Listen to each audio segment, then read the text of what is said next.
마음의 할례를 받으라 라는 제목으로 말씀 전하겠습니다. 지난주 우리는 복음에 서 있지 못하게 만드는 두 가지 문제, 율법주의와 방종에 대해서 살펴봤습니다. 고라의 문제가 뭐였습니까? 말씀대로 살았습니다. 성막 정성스럽게 섬겼습니다. 섬김이 좋은 사람이었어요. 모세 아론 잘 섬기고 또 침묵으로 섬겼던 사람입니다.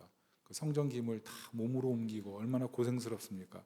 오랜 시간 동안 헌신했습니다. 그런데 어느 순간 자기 의에 빠지니까 내가 오르니까 당을 짓고 하나님이 세우신 영적 지도력에 반대하고 결국 하나님의 권위에 도전하는 그런 일들을 해버리고 말았습니다. 이렇게 헌신했으니 하나님 날 인정해 주셔야 된다. 이것이 율법주의죠. 고라가 이렇게 된 이유가 무엇입니까? 나도 존귀하다는 거예요. 너만 존귀한 것이 아니다. 나도 부름받았다. 모세와 아론처럼 나도 부름받은 존재다. 그리고 실제로 아론을 보니까 대단한 리더십이 아니다. 금송아지 만들어내고 나답, 아비후 잘못 양육해서 다른 불들이 다 죽게 하고, 그리고 아론이 모세 그 결혼 문제를 시비 걸어서 미리암과 함께 합세해서 막 모세를 들이받지 않습니까? 이런 문제를 볼 때 내가 너보다 못하겠냐 이런 마음 든 거죠. 부름받은 은혜를 잊어버리고 방종하고 자유를 훼손한 것입니다.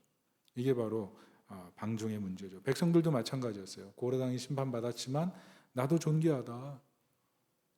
나도 한번 죽여봐라. 고레당이 멸망했는데 나도 존귀한데 내가 잘못하면 나도 죽일 거냐.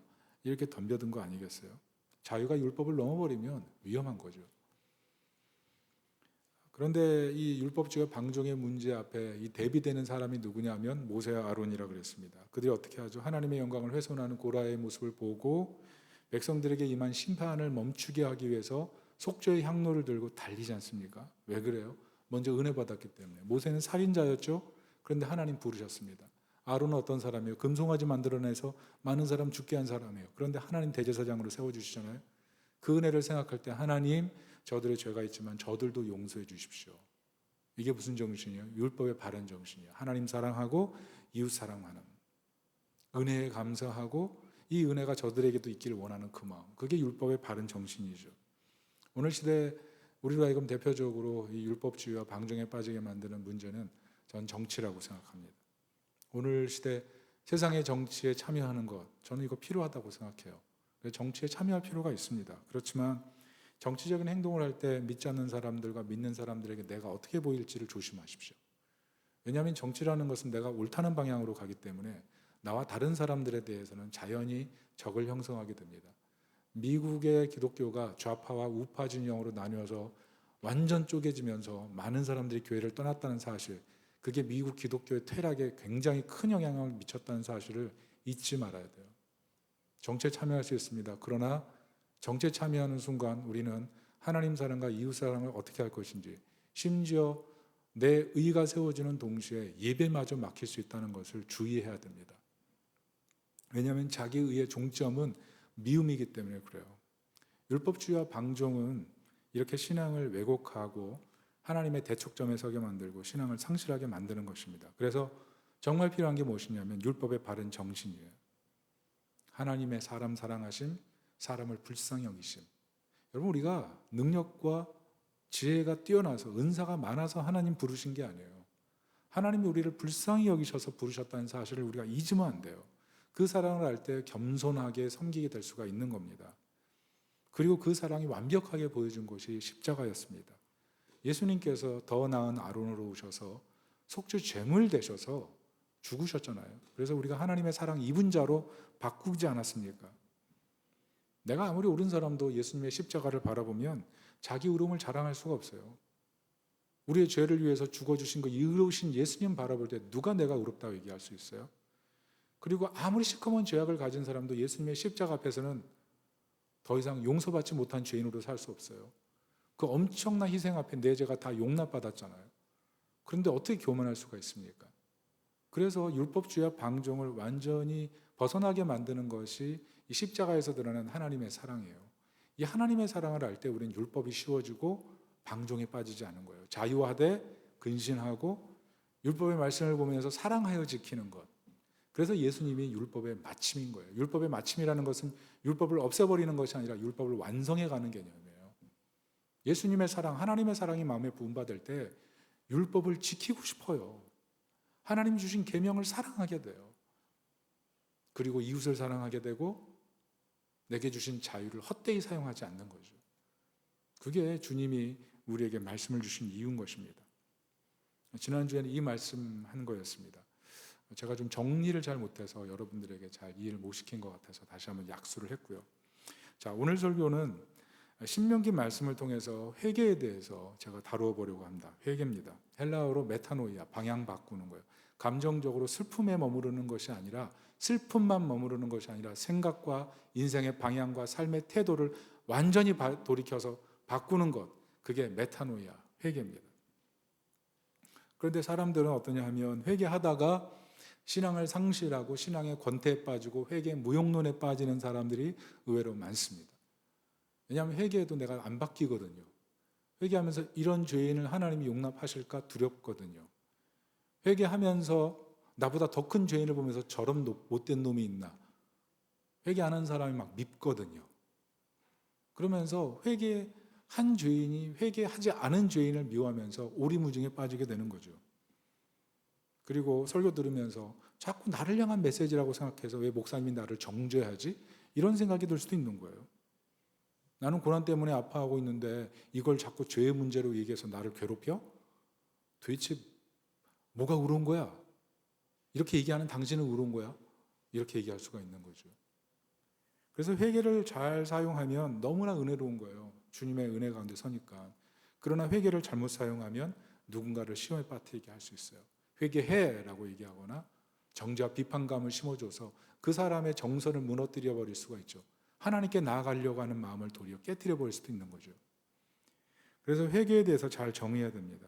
왜냐하면 회개할 죄가 있는데 회개하지 않는다면 임박한 하나님의 징계를 그대로 받아들일 수도 있지 않습니까?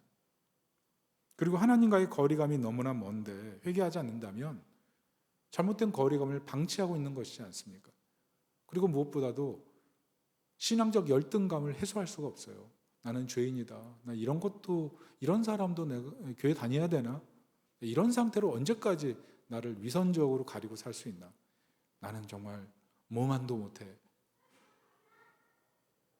개미만도 못해. 이렇게 생각할 수가 있는 거죠.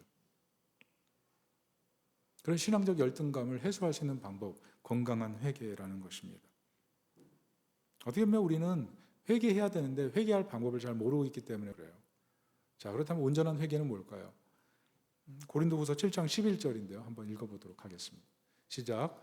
보라, 하나님의 뜻대로 하게 된 이 근심이 너희를 얼마나 간절하게 하며 얼마나 번증하게 하며 얼마나 분하게 하며 얼마나 두렵게 하며 얼마나 사모하게 하며 얼마나 열심 있게 하며 얼마나 벌하게 하였는가. 너희가 그 일에 대하여 일체 너희 자신의 깨끗함을 나타내었느니라. 무슨 말씀이에요? 바울이 고린도 교회를 향해 편지를 썼습니다. 고린도 교회의 파당 있는 모습, 그리고 고린도 교회의 음란의 모습, 그리고 고린도 교회의 섬기지 않는 모습, 여러 모습을 보면서 책망했어요. 신학적인 혼돈, 삶의 태도의 불손함을 놓고 고린도 전서를 써서 그 사람들을 책망했습니다. 그 편지 보내고 나서 마음이 안 좋은 거예요. 내가 지금 제대로 편지 보낸 것인가? 내가 감정에 치운 것은 아닌가? 내가 하나님 뜻대로 한 것인가? 이런 여러 가지 고뇌가 있었어요. 그런데 다음 그들의 편지를 받아보고 나서 안심이 된 거죠. 왜냐하면 그들이 그 편지를 받고 나서 바울이 도대체 뭐야? 도대체 누구길래 우리한테 이런 정죄의 말을 쏟아? 맨 처음엔 아마 이랬던 것 같아요. 얼마나 분하게 했는가라는 내용이 있으니까. 그러나 그것으로 끝난 것이 아니라 자신의 잘못을 깨닫고 하나님 앞에 회개하고 돌이켰다는 거죠. 거룩하게 하고 사랑하게 하고 열심 있게 하고 헌신하게 하고 그런 건강한 모습으로 바뀌고 나서 사도 바울이 내가 제대로 보낸 게 맞구나. 하나님 뜻대로 하는 근심은 후회할 것이 없는 회개에 이르게 하는구나. 온전한 회개를 고린도 교인들이 경험했다는 거죠. 저도 사실 교회에 있으면서 잘못된 일을 바로잡으려고 할 때가 있습니다. 그때 고민을 많이 해요. 상처가 되면 어떡하지? 이게 사단이 시험하면 어떡하지? 여러 고민을 하죠. 그러나 해야 될 일이기에 할 수밖에 없을 때가 있습니다. 하고 나서도 하나님 어떻게 합니까? 이렇게 하나님께 의뢰할 때가 있어요. 그런데 돌이켜보면 그 문제가 잘 해결되고 그 문제를 통해서 도리어 하나님 곁으로 더 가까이 가고 그게 하나님께 영광이 되는 그 순간에 하나님 앞에 이게 바르게 한 것이구나 이런 생각이 들죠. 물론 모든 것을 잘할 수는 없죠. 그렇지만 오늘 바울이 깨달은 것은 온전한 회개, 그 능력을 보게 됐다는 겁니다. 우리가 깨달아야 될 것은요, 예수님께서 우리를 부르실 때 회개로 부르셨다는 것입니다. 회개로 부르셨어요. 마가복음 1장 15절에 보면 예수님께서 마가복음 첫 번째 말씀이 뭐냐면 회개하고 복음을 믿으라 했어요. 진정한 회개를 하라. 마음을 돌이키라. 생각을 돌이키라. 삶의 태도를 바꿔라. 그렇게 말씀하셨다는 겁니다. 회개가 신앙생활에서 중요하기 때문에 그래요. 회개가 없으면 신앙생활이 나락으로 떨어질 수밖에 없습니다. 회개가 막히면 마음의 즐거움도 사라지고 하나님과 동행하는 기쁨도 사라지고 예배의 영광도 사라지고 불순종이 당연해지고 죄에 대해서 죄책감을 느끼지도 못하게 됩니다. 그래서 회개가 반드시 필요해요. 문제는 회개한다고 할 때 그 사람의 회개가 진정한 회개가 되지 못할 가능성이 많다는 겁니다. 대표적인 게 무엇입니까? 죄책감, 수치심에 머무르는 것입니다. 내가 그런 죄를 짓다니. 회개하면서도 뒤돌아서서 회개하고 나서 자유하는 것이 아니라 회개하고 나서 평안을 얻는 것이 아니라 내가 그런 죄를 졌다니 이런 못난 놈. 스스로를 정죄하고 네가 그런 죄인이니까 네가 그 모양 그 꼴로 사는 거야. 그러면서 스스로를 학대하고 비하하고 회개했지만 하나님께 맡기는 것이 아니라 그 수치심과 죄책감을 그대로 떠안은 다음에 삶 속에 들어가 사는 거죠. 과거의 실패, 그 한 번의 문제를 가지고 오늘까지 들먹이면서 자신의 양심을 괴롭히고 삶을 괴롭게 만드는 것. 하나님 원하시겠습니까? 그런데 의외로 그렇게 살아가는 분들이 많다는 거죠. 그 수치스러운 마음을 벗어나지를 못해요. 과거의 그 상처, 과거의 그 아픔 여전히 머물러서 오늘 현실을 은혜롭게 기쁨으로 담대하게 살지 못해요. 그건 복음적인 회개가 아니에요. 여러분 우리는 회개하고 나서 딱 두 가지 중에 한 가지를 선택해야 돼요. 은혜에 머무를 것인가 아니면 저주에 머무를 것인가. 은혜는 뭐예요? 하나님이 이미 나를 용납하셨다. 나를 용서하셨다. 담대하게 살아가라. 그게 은혜에 머무르는 거예요. 근데 수치심과 죄책감에 머물러서 현재의 삶마저 주님이 주시는 자녀의 기쁨을 누리지 못하게 살게 만드는 것. 그게 바로 마귀가 심는 저주에 머무르게 만드는 거예요. 죄는 누구든 지을 수 있어요. 그런데 그 다음 어떻게 하느냐가 중요한 거죠. 고라 가족을 보십시오. 망했어요. 그런데 어떻게 됩니까? 그럼에도 불구하고 시편 찬송가는 여전히 나와요. 모세 시대에 몰락했단 말이죠. 그런데 몰락한 사람들인데 왜 시편, 다윗이 주로 시편 썼잖아요. 이 다윗 시대 대부분의 시편이 만들어졌는데 왜 고라이시가 여기 있느냐? 의아하죠. 민수기 26장 11절을 보십시오. 같이 한번 읽어보겠습니다. 시작. 고라의 아들들은 죽지 아니하니라. 무슨 말이에요? 고라가 당을 짓고 멸망할 때 그 자녀들은 회개하고 돌이켰다는 거예요. 마지막 순간에 회개하고 돌이켰어요. 생각해 보세요. 아버지가 죽었어요. 얼마나 수치스럽습니까? 고대 근동에서 부계 사회잖아요. 아버지 없음이 아버지의 실패가 대대로 물러가는 거예요. 그러나 그 앞에서 부끄러워하지 않고 하나님의 은혜를 의지해서 재기한 거죠.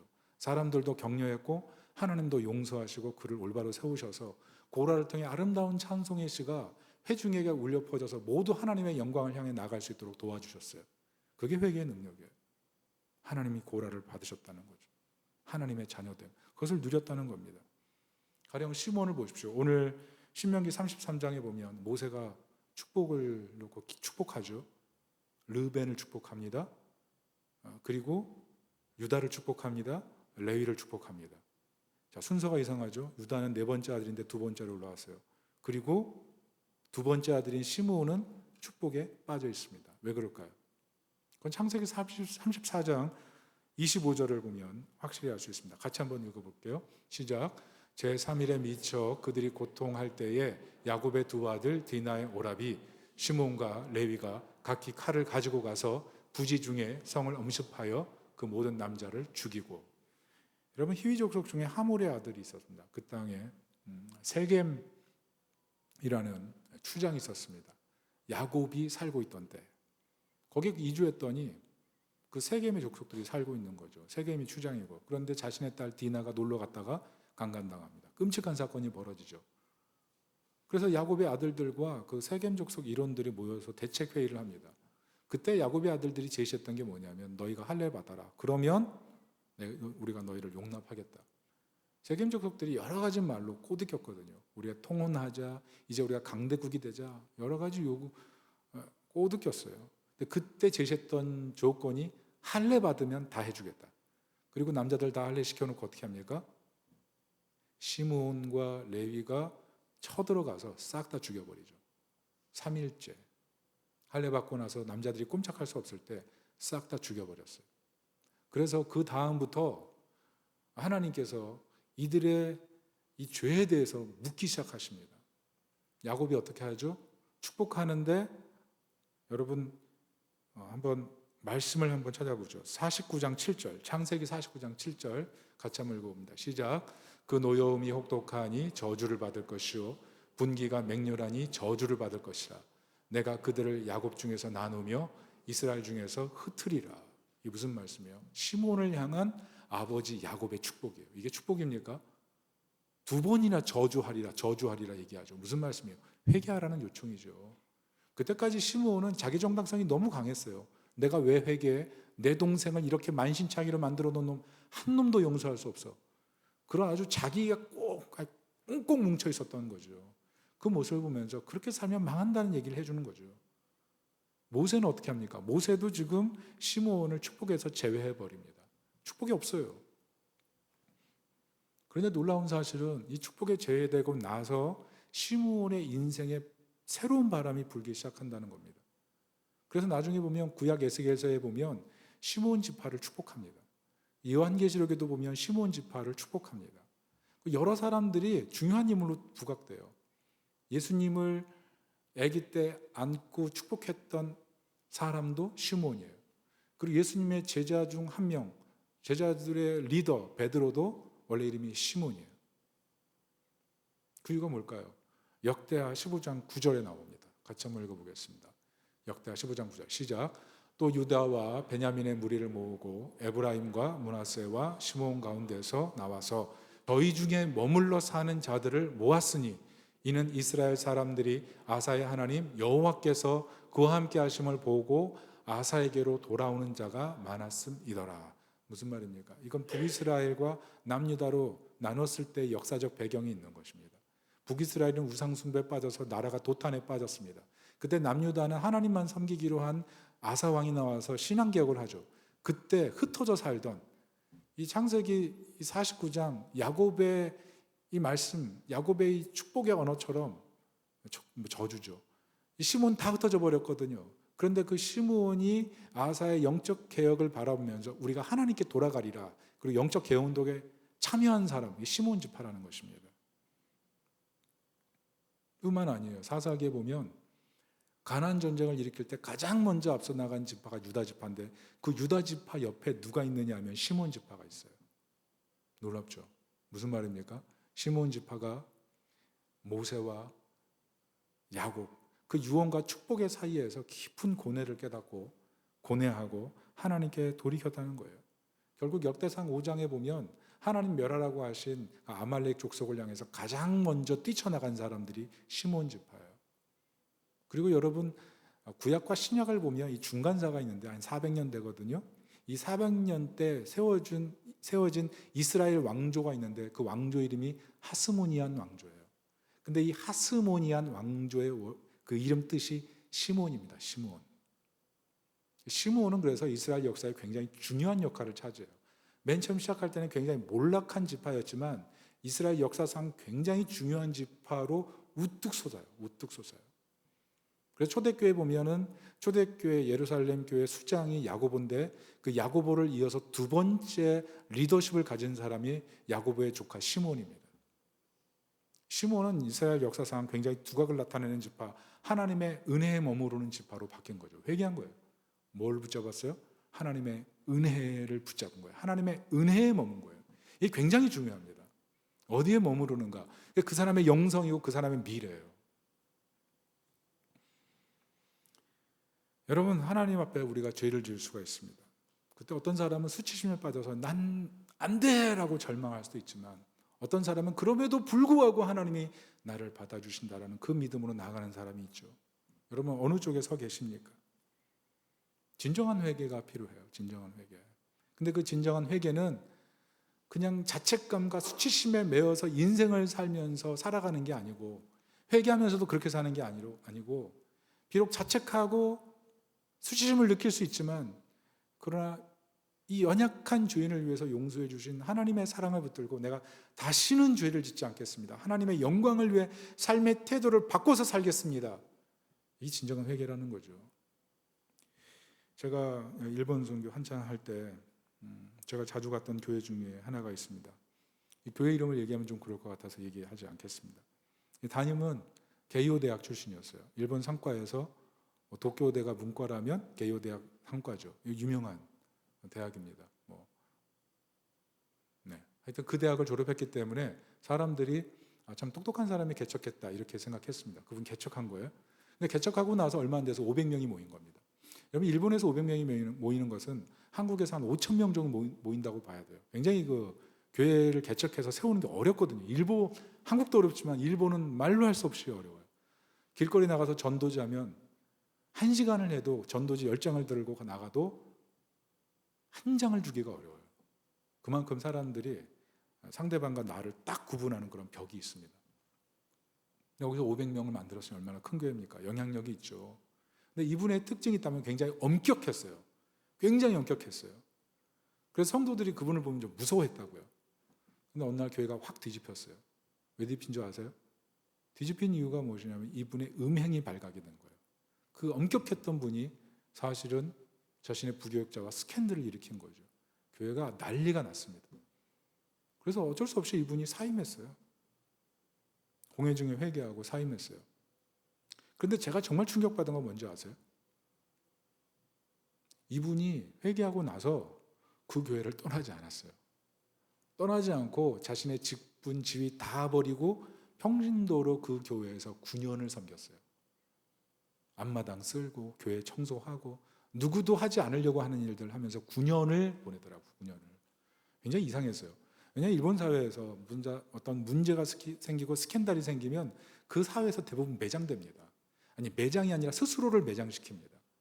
그 사회에 어려움을 끼치고 폐를 끼쳤다는 마음 때문에 스스로 자신의 존재 자체를 사라지게 만들어버려요. 대부분 일본 사람들이 그럽니다. 그런데 이분은 그렇게 하지 않고 자신이 개척하고 섬겼던 그 교회에 그 죄책을 뒤집어 쓰고 그 교회에 남아서 9년 동안 버티고 있는 거죠. 그래서 일본 문화 맞지 않고 저래가지고 되겠나 이런 생각을 속으로 했거든요. 그런데 제가 정말 놀란 건 뭐냐면 제가 개척해 보니까 그분의 마음을 조금이나 이해하겠더라고요. 자신이 개척한 교회 한 사람 한 사람을 세우면서 사랑으로 섬겼는데 그 사람들이 자신 때문에 신앙을 잃을 것이 너무나 하나님께 죄송한 거죠. 성도를 사랑하는 마음으로 자신의 허물과 죄를 마음껏 욕해도 됩니다. 그러나 회개하고 하나님 앞에 올바로 서면 됩니다. 그런 것을 자신의 삶을 희생해서 보여준 거죠. 그렇게 생각이 되더라고요. 그 가족이 풍비박산이 났어요. 아들이 아버지 막 멸시하고 막 가족들이 교회 안 나오고 가족들이 막 해체가 되어버렸어요. 근데 9년 동안 그렇게 교회를 지키고 겸손히 가정을 섬기고 가족 앞에 회개하고 그런 아버지 모습을 보면서 자녀들이 조금씩 변화되기 시작하더니 나중에는 자녀 중에 한 명이 사역자로 헌신했어요. 그리고 그 교회는 그 목사님의 그 회개를 받아들이고 그 목사님을 중국 선교사님으로 파송을 해드렸어요. 그래서 그 교회와 그 목사님이 계속 그리스도의 사랑으로 연결되는 모습으로 마무리가 된 거예요. 제가 그 모습을 보면서 이게 진짜 회개가 아닌가 이런 생각이 들었습니다. 그리스도의 사랑으로 용납하고 받아주고 한쪽은 그 잘못을 인하여 철저히 회개하고 한 사람도 자신 때문에 상처받지 않기를 위해서 오랫동안 기도하면서 묵묵히 가장 낮은 자리에서 섬기는 모습, 그게 진정한 회개로 보였습니다. 여러분 진정성 있는 회개, 그게 바꾸는 거예요. 파장을 일으키는 겁니다. 그 교회에 있는 사람들도 그 모습을 보면서 얼마나 도전을 받았겠어요. 일본 문화는 사라지는 문화인데 잘못하면 이짐에 당하는 문화인데 그 문화 속에서 복음적인 모습으로 서서 끝까지 회개하고 참회하고 믿음으로 살아가는 그 모습을 보여준 그 삶의 모델, 그것은 정말 찾기 어려운 것 같아요. 그런데 이런 진정성 있는 회개할 때 사실은 변화가 일어납니다. 그 진정성 있는 회개를 바라보고 옆에 사람이 도전이 되고 본인도 하나님 곁으로만 나아갈 때 견딜 수가 있거든요. 그 오랜 시간을 견디면서 하나님 옆에 나아가는 모습. 여러분, 이런 진정한 회개 속에 들어가길 바랍니다.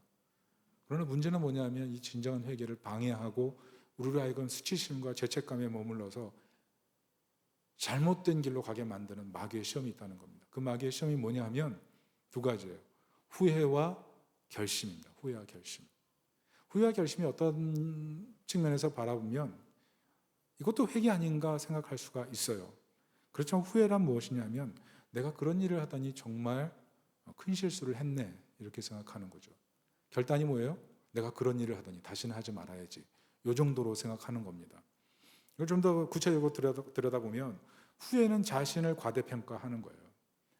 자신의 지, 정, 의가 완전히 타락해서 올바른 판단, 올바른 사랑, 올바른 섬김 할 수 있는 능력 자체가 없다는 것을 부인하고 자신은 그 정도 그냥 어쩌다 실수한 사람으로 평가하면서 나는 괜찮은 사람이야 생각하는 거죠.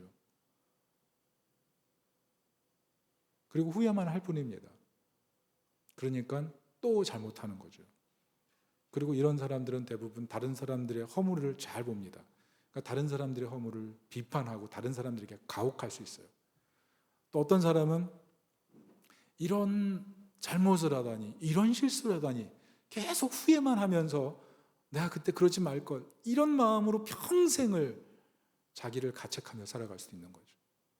결심은 뭡니까? 결심이란 다음에는 그러지 말자, 이런 생각하는 거예요. 다른 말로 바꾸면 나는 그 정도로 바꿀 수 있는 사람이야, 나는 문제 해결 능력이 있어, 이렇게 자신감을 가지는 겁니다. 다시 말하면 교만인 거죠. 그러니까 이런 교만이 있으면 어떻게 됩니까? 다른 사람 판단하기 쉬워요. 그래서 회개했는데 다른 사람을 판단하는 마음은 변화가 없어요. 분명히 회개했는데 다른 사람 계속 판단하고 계속 비판하고 계속 정죄해요. 그게 결심의 문제예요. 후회와 결단, 이게 회개처럼 보이지만 이건 엄밀히 수치심과 비판으로 자신을 이끌어가는 거짓 회개고, 그리고 쓴뿌리를 양산해 낼 수밖에 없습니다. 왜? 가혹하게 누군가에게 하니까. 자신에게도 다른 사람에게도, 다른 사람을 또 정죄하고 그 위에 올라서 있는 마음이니까 결국 쓴뿌리를 만들어낼 수밖에 없어요. 쓴뿌리가 뭐예요? 침체나 분노예요. 둘 중에 하나입니다. 예수 믿었는데 왜 나는 성품이 안 변화될까요? 그런 생각 우리 많이 하잖아요. 그 안에 이 후회와 결심이 있어요. 어떤 분은 그렇게까지 얘기하죠. 성령도 나를 못 바꿔. 성령도 나를 못 바꿔. 은혜 많이 받아도 안 변화된 자신을 바라보면서 왜 변화되지 않을까 이렇게 생각하는데, 그것을 바라보면서 성령도 나를 못 바꿔 라고 생각하는 그 바탕에는 결국은 나는 괜찮은 사람이야, 나는 타락한 죄인이 아니야, 난 이 정도는 결심으로 바꿀 수 있어 라고 생각하며 살기 때문에 그래요. 그래서 진짜 회개는 무엇이냐면 자기 의와 수치심 이런 것을 붙들고 하는 회개가 아니고 예수님이 이런 죄인을 위해 못 박혀 죽은 십자가를 바라보는 것, 거기서 진정한 회개가 시작되는 거예요. 나와 같은 죄인을 위해서 예수님이 그 사랑 많으시고 아무 허물이 없으신 그 예수님의 나를 위해 죽다니, 그 예수님의 죽음 앞에 여전히 죄짓고 있는 자신을 바라보면서 하나님, 제가 정말 죄인입니다. 내가 여전히 죄인입니다. 나를 불쌍히 여겨주십시오. 내가 이 죄에서 돌이키길 원하오니 그러나 그 능력 자체가 없는데 나를 불쌍히 여겨주십시오. 예수님의 의, 예수님의 사랑, 예수님의 섬김, 예수님의 희생, 예수님의 감사, 예수님의 용서, 예수님의 충성, 그것으로 나를 입혀주십시오. 내게는 소망이 없습니다. 예수님의 십자가를 바라볼 때 우리는 그것을 발견할 수가 있습니다. 어떤 드라마 보니까 연로한 어머니랑 같이 사는 딸이 있어요. 딸이 너무 행복해합니다. 어머니랑 같이 사니까. 그런데 어머니가 어느 날 집을 나가버렸어요. 그리고 요양원에 들어가서 숨어버렸습니다. 딸이 너무 충격받았어요. 어머니가 어디 계신지 찾을 수가 없는 거예요. 남편이랑 요양원 다 쑤시고 다녀도 아무도 그분을 봤다는 사람이 없는 거죠. 펑펑 울어요. 곡기를 끊어요. 엄마 어디 있어? 엄마 어디 있어? 평생 나만을 바라보고 나만 뒷바라해준 그 엄마 어디 있어? 펑펑 울어요. 그런데 요양원에 딱 박혀가지고 계신 그 엄마의 마음은 뭐냐면, 내가 나이가 들어서 짐이 되면 안 되지. 내 딸 짐이 되면 안 되지. 사회 앞에 부끄러운 내가 그런 장모가 되면 안 되지.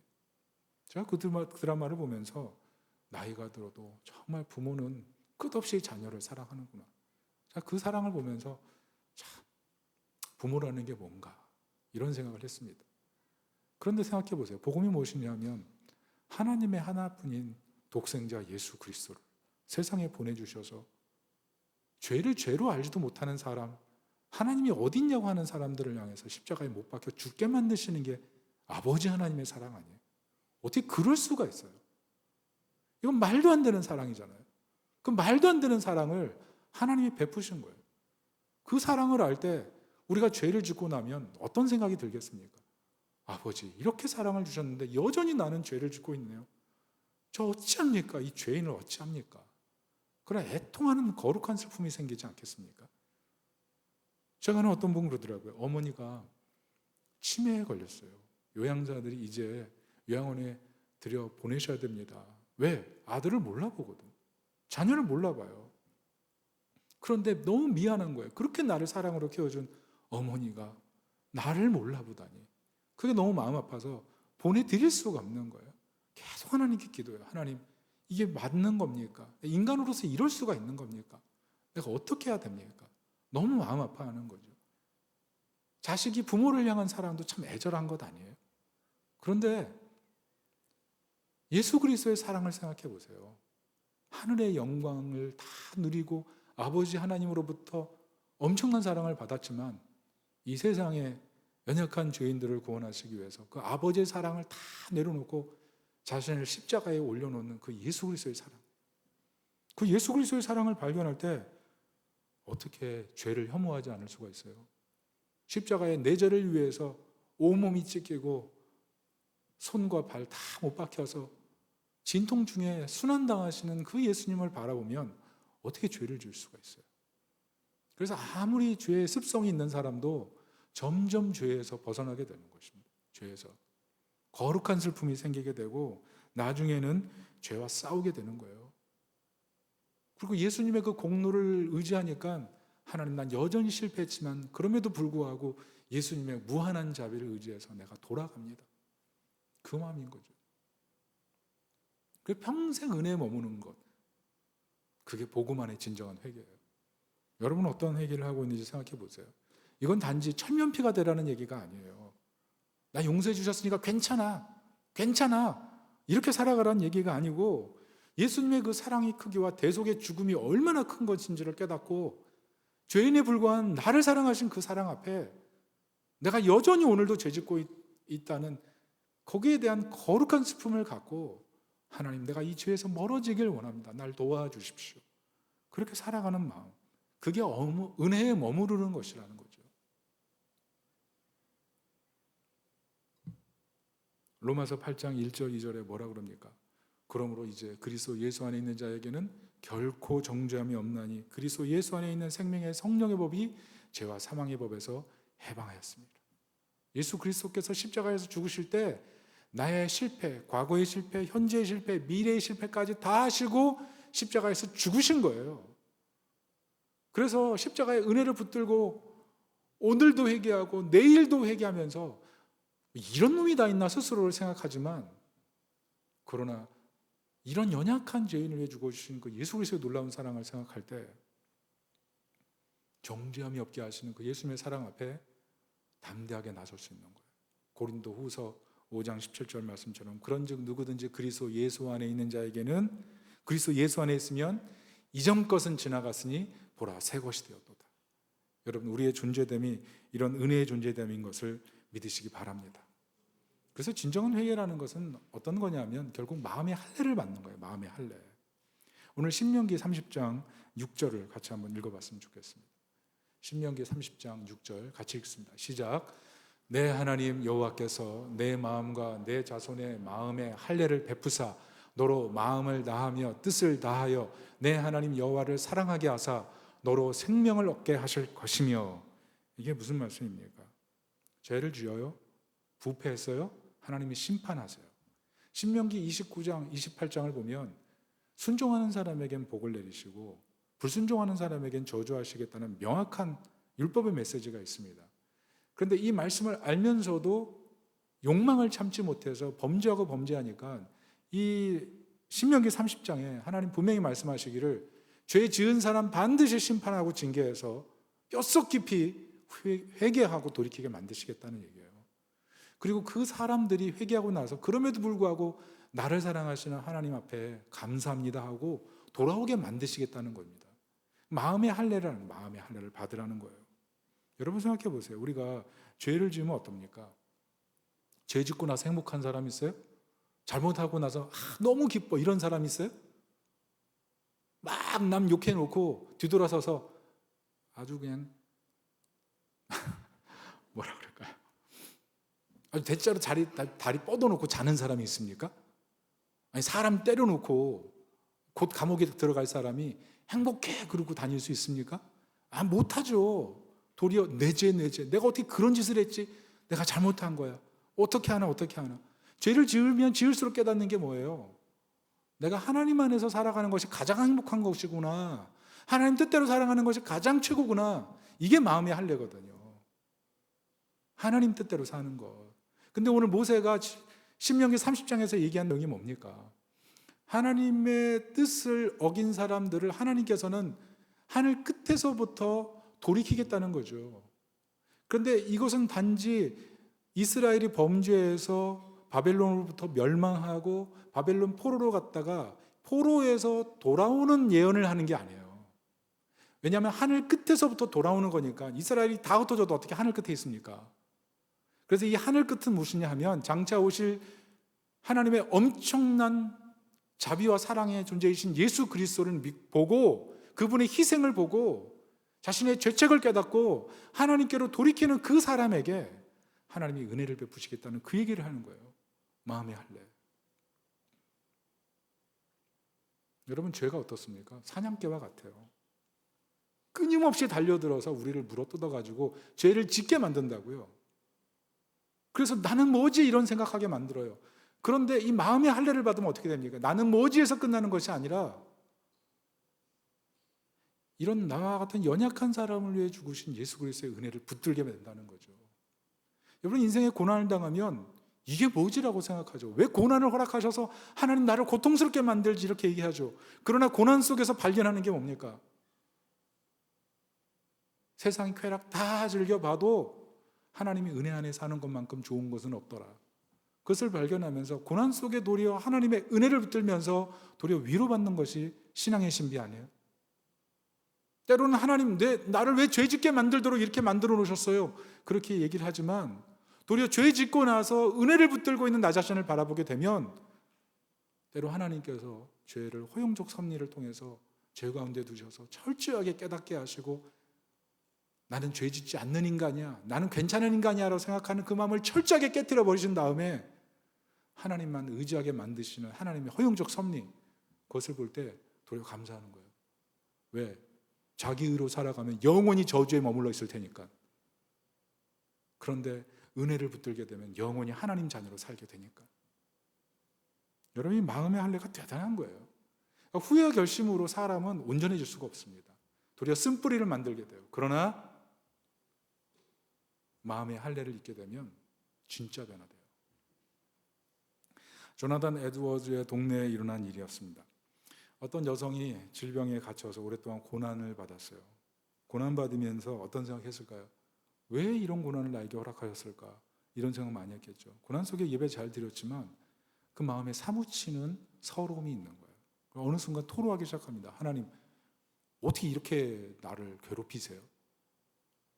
그런데 어느 순간 깨달은 거예요. 나는 정말 하나님의 자비를 받을 수 없을 만큼 심각한 죄인이구나. 내가 왜 이러지? 에덴 동산에서 일어났던 그 죄책으로 인해서 지금까지 내 원죄가 내 마음을 사로잡아서 하나님으로부터 나를 변리시키고 있구나. 나는 정말 죄인이구나. 그런 걸 깨닫는 거죠. 그러면서 내가 하나님을 순종하고 예배 잘 드리는 사람인 줄 알았더니 사실은 본성 안에 하나님을 계속 대항하는 마음이 있는 거예요.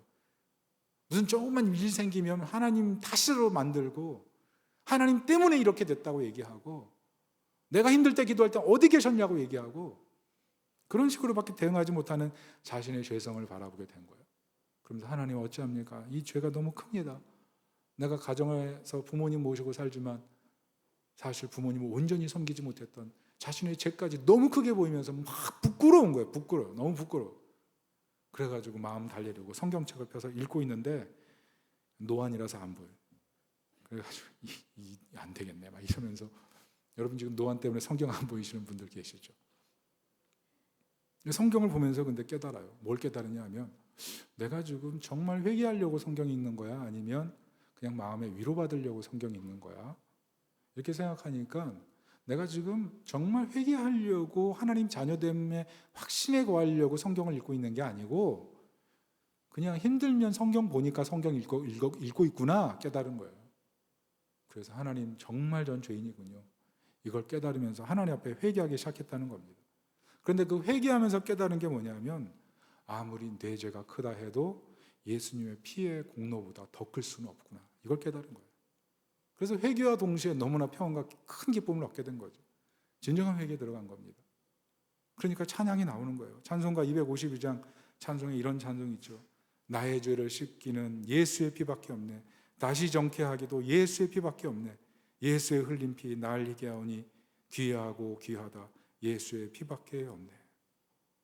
예수의 공로가 너무 좋은 거예요. 그래서 그것 때문에 너무 기뻐하는 순간 또 한편 이 공로를 모르는 사람들이 너무 불쌍해서 이 몸이 그냥 천근만근 되는데 자기 오빠 붙들고 이 사랑을 조금이라도 전하고 내가 이 세상 떠나고 싶다. 그래서 그 아픔을 이끌고 이웃 다니면서 예수님 믿으라고 하고 그리고 이 사랑이 너무 크니까 마음속에 확신이 생기더래요. 내가 이제 하나님 나라 갈 때가 됐구나. 내가 죽음을 두려워했는데 주님이 계신 천국이라면 내가 주님 계신 곳에 어서 가고 싶다. 그런 마음까지 생기더래요. 그리고 나서 고통 속에 질병 앓던 그분이 너무나 평온하게 하나님 나라 입성하는 것을 보면서 그 동네에 있는 사람들이 생각했다는 거죠. 진정한 회개가 무엇인가? 여러분 후회와 결심으로는 신앙을 성숙시키지 못합니다. 여러분 신앙생활을 하면서 쓴 뿌리가 있죠. 분노하게 되고 침체하게 되고 그 뿌리에는 하나님 자녀로 살지 못하게 만드는 나의 자책감, 수치심, 어떤 것을 향한 정죄감 그게 너무 가득하기 때문에 그래요. 그래서 어느 순간 분노로 폭발하고 어느 순간 침체에 빠져들어서 나는 아무것도 아닌 존재처럼 살게 만드는 것. 그런 상태에 있을 때 정말 필요한 것은 예수님의 그 놀라운 사랑을 의지해서 다시 보좌 앞에 나아가는 거예요. 다시 보좌 앞에. 여러분 우리의 문제는 잘못된 것에 대한 습관적 비전이 너무 강해요. 그 길로 가면 잘못된 거거든요. 그런데 습관적인 비전을 가지고 잘못된 길로 계속 가는 거죠. 그게 쓴뿌리예요 사실은. 그게 쓴뿌리예요. 그래서 잘못된 것에 대한 습관적 비전에서 벗어나서 위대한 것을 향한 습관적 비전으로 돌이켜야 돼요. 은혜에 머무르는 것, 참된 회개에 들어가는 것, 마음의 할례를 받고 예수님의 은혜를 붙드는 것, 그 마음이 필요한 거예요. 예레미야 29장 11절부터 13절 같이 한번 읽어보겠습니다. 시작. 여호와의 말씀이니라 너희를 향한 나의 생각을 내가 아나니 평안이요 재앙이 아니니라 너희에게 미래와 희망을 주는 것이니라 너희가 내게 부르짖으며 내게 와서 기도하면 내가 너희들의 기도를 들을 것이요 너희가 온 마음으로 나를 구하면 나를 찾을 것이요 나를 만나리라. 여러분 기도는 환대예요. 하나님의 환대, 자녀를 향한 환대. 어떤 죄인이라도 어떤 죄책감, 어떤 수치심이 있을지라도 하나님은 환대하실 준비가 끝났어요. 찾으면 만나주세요. 중요한 건 우리가 은혜에 머무르는 거예요. 은혜. 여러분 생각해 보세요. 쓴뿌리 있죠? 그 쓴뿌리를 해결하기 위해서 지금 무엇을 하고 계시나요? 습관적으로 잘못된 것에 대해서 잘못된 비전을 품고 나가고 계시지 않습니까? 내 안에 쓴뿌리가 있는데 그것을 해결하기 위해서 하나님 앞에 정말 이 문제를 해결해야 됩니다라고 하나님 앞에 고백하며 은혜를 구하기보다 그냥 영혼이 말라 비틀어져 있는 상태에 그대로 머물러 있지는 않습니까? 혹시 그런 분 계시죠? 나는 괜찮아요. 그런데 말씀 잘 지키고 있다는 그 자만심, 그 그 자만심이 큰 것은 아닙니까? 하나님 앞에 심판이 전혀 두렵지 않고 전혀 하나님 앞에 잘못한 것에 대한 죄책감이 하나도 없는 상태에 있는 것이 과연 옳은 것입니까? 여러분, 우리 그리스도를 따른다고 하면서 그리스도 외에 따르는 것도 너무 많지 않습니까? 우린 사실 회개할 것이 너무 많아요. 숨기고 있는 잘못이 너무 많아요. 잘못된 것에 대한 잘못된 비전이 사실 너무 많아요. 돌아보세요. 성경에 나온 모든 약속, 그게 우리 삶에 이루어질 수 있습니까? 없습니까? 사실 우리가 잘 안 믿잖아요, 이 부분. 내 죄를 가볍게 여기고 말로 얼마나 많은 죄를 짓습니까? 말로 얼마나 많은 허물을 만들어냅니까?